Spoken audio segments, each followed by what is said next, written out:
species and you can go to prison for harming them. But experts say the number of attacks on badgers in East Yorkshire has risen sharply. It's being blamed in part on the badger cull in the southwest of England for creating a culture of killing.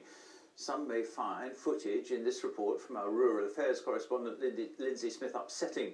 She's been out filming with the East Yorkshire Badger Protection Group.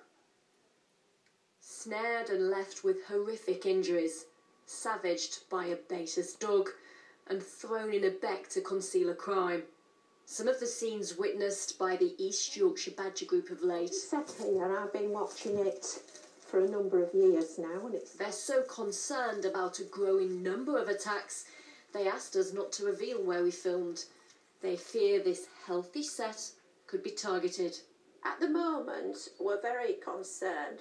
I think the cull is probably part of the problem of the rising persecution that we're getting, because it's almost as if they've forgotten that the badger is a protected species, and because it's legal to shoot them in the southwest, maybe people are thinking they can come out and badger bait, badger dig and shoot them again.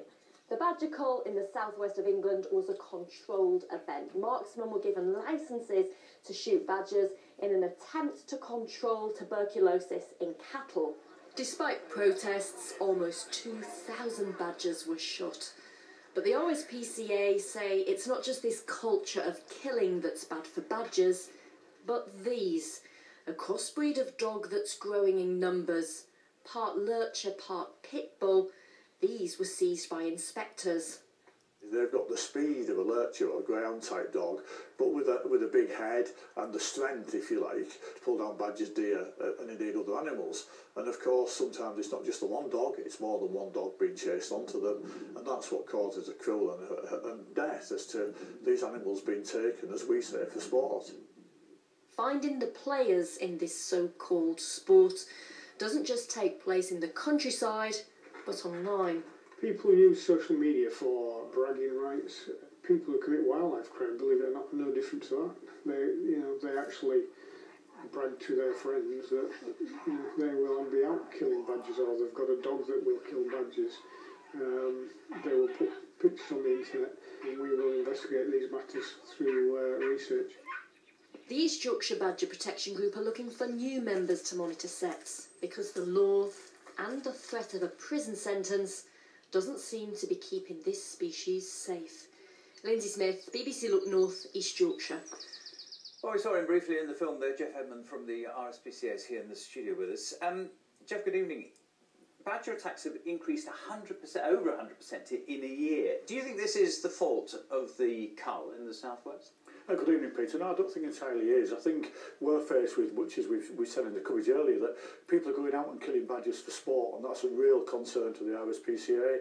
And clearly, as we've touched upon, this use of bull-cross lurchers is a big worry and a rising problem. Do you understand it being a sport? Because that's what most people watching will not understand. Not at all, and a lot of the footage that I see would be too horrific for your viewers to even see, Peter. The current punishments are £5,000 fine or 6 months in prison, but they're not working, are they? I think they are working. I think what these people... Are people actually being caught and sent to prison and fined? Yeah, people are, yes indeed, and the RSPCA continues to prosecute people and investigate people. I think the message really is that we're not going to give up. You know, these are people who are doing this all the time. We will keep investigating this sort of crime. And do those punishments need to go up?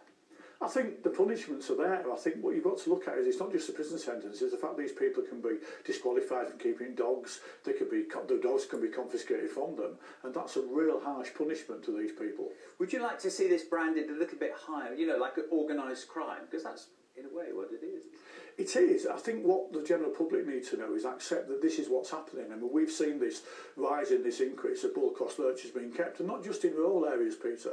We're coming across cats being killed in urban areas, you know, in inner city areas. So it's a question of the public need to be aware and need to be reporting these things. Some of these people who are doing it are bragging about it on social media now. What do you think of those? I think that just makes it a lot worse. I think the fact that people are bragging about what they're doing when they're cruelly killing these animals have been ripped to pieces of these badgers by dogs, that, you know, we've got to keep getting a grip of it, and we've got to keep investigating and bringing these people to court. Jeff, good to see you. Thank you very much indeed for coming in. I'd like your thoughts on this one. I want to hear from you on this story. Should there be tougher penalties for harming badgers, maybe cracking down on the breeds of dogs which are being used at the moment? You've heard the story and you've seen the film. Your thoughts on this one? Badger baiting as a sport. Be very keen to hear from you. If you want to be in touch, looknorth@bbc.co.uk is the email. Also, if you are a farmer, particularly if there's any dairy farmers listening as well, the text number is 81333, 81333. Start the text with the word Look North. Or, of course, follow me on Twitter, Peter_Levy. Tweet now on the subject of the badger baiting. Your views on this one, we'll have some before we finish at 7 o'clock. Thank you for watching. In a moment on the programme tonight.